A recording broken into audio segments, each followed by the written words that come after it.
झणझणीत हिरव्या मिरचीचा ठेचा करणार आहोत. बाजरीच्या भाकरीबरोबर किंवा ज्वारीच्या भाकरीवर खाण्यासाठी एक नंबर लागतो. इथे घेतला आहे हिरव्या मिरच्या स्वच्छ धुवून घ्यायच्या आहे. त्याचा देठ मी काढणार नाही आहे. इथे शेंगदाण्याचा गूळ घेतला आहे आणि लसूण घेतलेला आहे. आता आम्ही तव्यावर मिरच्या आधी भाजून घेणार आहे.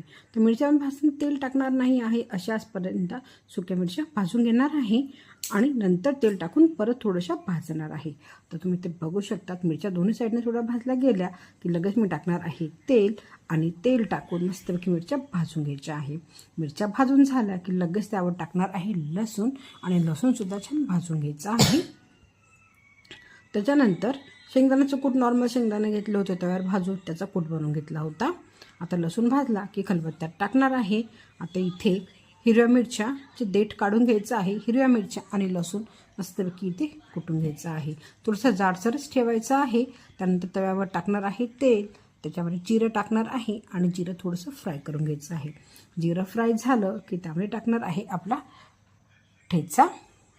ठेचा थोडासा तेलावर मस्तपैकी फ्राय करून घ्यायचा आहे आणि फ्राय झाला की शेंगदाण्याचा कूट टाकायचा आहे. चवीनुसार मीठ टाकायचं आहे आणि मस्त खरपूस होईपर्यंत भाजून घ्यायचं आहे. इथे आपला मस्तपैकी झणझणीत असा ठेचा रेडी झालेला आहे. तुम्ही रेसिपी घरी जरूर ट्राय करा. व्हिडिओ कोणते कानावर तर लाईक आणि शेअर जरूर करा आणि माझ्या चॅनल सबस्क्राईब करायला विसरू नका.